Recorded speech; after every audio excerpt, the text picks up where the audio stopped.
Alright guys, welcome back to the channel. So I got some interesting stuff to show you today. So what you're seeing here is one of the things, and I'll get into some of the photos in just a minute. This is a drawing that someone did, an illustration that they saw of what they considered a flying cigar-shaped ship, which it does look like a flying boat, back in 1897. How this story goes down is there were some people that saw it 20 years prior to 1897 that saw what they claimed to be a cigar shape, like something in the sky, as kind of as it was being described. And when the people saw it 20 years later, this is what they drew, was this illustration here. Now, there was a guy by the name of J.F. Floyd whose children saw this, and they went and told their father about it, and their father went back, and this is what he saw. And this was in the newspaper back then. You guys see there the date and everything for it. So this was reported April 22nd, 1897.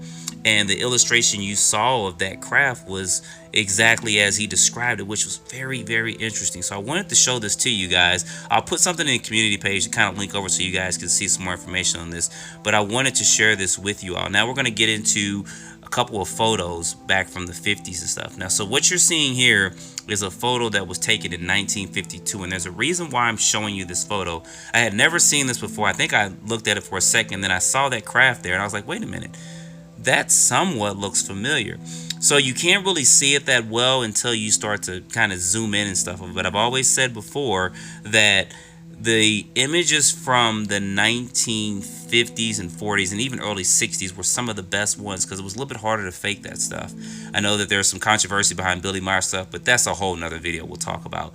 But this particular photo right here and the image of this UFO reminds me of some stuff that I've talked about before. You guys remember the McMinnville, if I can say that 100 times without trying to be tongue-tied. Remember that incident? I did a whole video talking about that, but this craft looks similar to that, and I have some images that's going to probably blow you guys' mind that you've never seen before, and I just came across them not too long ago. And if you guys aren't familiar with that old incident, I'll link something at the end of the video where I went through this whole incident where this farmer's couple saw this craft. She went in and she got her husband, and he went out, and luckily he was able to get 2 photos of this. And these people never tried to prosper on what they saw or anything like that. And I did a whole interview, I did a whole video and stuff on that. I had her interview and stuff in there, but these are some of the photos that you saw from it. It was in the newspaper. They had it in several papers for a while. They even had it in Time magazine for a short period of time, and I thought that was very interesting and amazing that this was out there. And this is some of the photos that we had from it.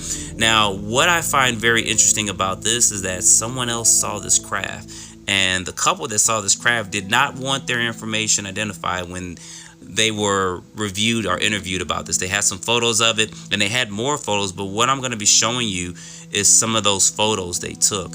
And this is very interesting because what you're seeing here was an interview, and I'll talk about the interview in just a minute. I have audio for the interview too, of a couple that saw a UFO. They saw it twice, and they took some photos, and these are some of the photos that they took, and I have close-ups of these photos too.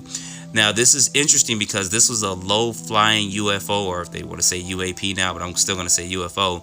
But we have photos of this low-flying UFO, and then I even have a video interview where the person who has these photos talks about it. But here's going to be a close-up of these photos right here.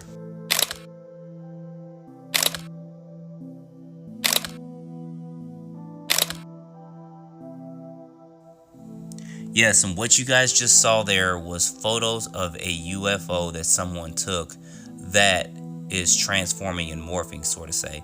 You guys saw that first photo there, then you see this photo here. It seems like something just kind of popped out the top of it as this craft was descending down, and here's kind of a close-up of that. So we've thought about these craft probably being able to shape shift or kind of morph or transform a little bit, and we're seeing evidence of it here. And what's even more interesting is when you look at this photo up close, you can see, I'm not going to say it's vents underneath, but there's something underneath it. This could be part of the propulsion system or something for the craft. I don't know exactly what it is, and I'm not going to try to guess on it, but if you guys know, are familiar with it somewhat, I've heard something, put it down in the comments. I'd like to know about that. But this isn't the only set of photos that I have on this. There's more photos too. So these other photos you're going to see is that they saw the craft again, and they filmed it in a kind of a woods area so you guys can get kind of feel and kind of judging how big the craft is. So you guys see this right here. This is one photo here, and you see the craft here descending again. Now, like I said, this couple that has this photos or had these photos did not want their information to be out. They, from what I was told and what you'll hear in some of the video clips, is that they had money and they didn't really care about that. And they were kind of fearful when they saw it. It kind of freaked them out. You can imagine in the 60s or something, seeing something like this and you're like, oh my gosh, and you happen to get photos of it.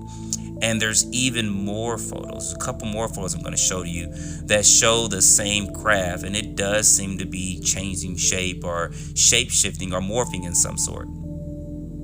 Here's another photo of it underneath it. Now, it does seem to be more flat on top in this photo here. And then, as it was told, the craft kind of went into the woods and they got this photo that you see here. This is the first time that I've seen this many photos by the same people and of the same craft. And like I said, the information of the people has not been disclosed. I found some information as far as the photos go, but the people that were putting it out didn't want their information to be out there for God knows what reason, but I can understand that. So I don't know what to think of this. I thought this was very interesting, and I'm going to show you guys in just a minute part of the interview. And here the craft is kind of descending off before they didn't get any more photos of this particular craft. And this is very interesting. Now, the interview you're about to listen to was conducted by Wendell Stevens, Lieutenant Colonel Wendell Stevens. You guys, if you're not that familiar with him, he's one of the pilots that was getting some photos of what he called the ARV, the Alien Reproduction Vehicle, and then also of UFOs too. And he's got books out there too on UFOs. So I'll try to find some on Amazon and put the links in the description if you guys want to check them out. I need to get them myself because I heard these books are pretty interesting and they've got a lot of stuff in there about UFOs and stuff. So what you're getting ready to hear, and this is one of the photos that he took of what he considered to be an ARV, or Alien Reproduction Vehicle. But what you're going to hear right now is going to be the testimony from some of these photos. So I'm going to quit my yap and I'm going to let this play, and I'll be back in just a minute. As far as I know, no one has ever seen these photographs except for the people I've described. Here's like this one's flying directly over the house. Mm-hmm. Right over the house. Right over the house. Here it is with the top of the capsule raised. He said that capsule went up and down on top. Changed elevation. Sometimes it was higher, and sometimes. Well, you see in this one, there's no top to the thing. This is going over the house also. This is the same photograph, but it's further over the house. See, that's going over the house. He took another picture as it got over the house. That's interesting. And then as it went out in the field, it elevated this little thing on top, a bubble on top. That accounts for some of the changing shapes that we get reported. I see. So there you guys go. I think this is the first time that we've gotten photos of a UFO that has changed shapes and got it from the same person, and we see it in the different shapes that we see here. We see it in shape 1, we see it kind of morph and stuff. So I don't know if as they descend down, affecting Earth's gravity, things change. I'm not even going to try to guess on that, but you guys put down in the comments what you think about this. I think this is one of the more interesting cases, and I don't even know what to label this. We're just going to call this the morphing UFO of the 60s or whatever. But if you guys have heard more about this or something like this, put in the comments so we can kind of research and backtrack and try to get some more information on this. What I have is kind of what I'm showing to you guys here. So if you like stuff like this, also let me in the comments and I'll try to do some longer format videos. And I always try to look at the comments too. So you guys don't forget to like, subscribe, please share this with your friends trying to get this stuff out. And I'll see you guys in the next video. Appreciate you guys watching.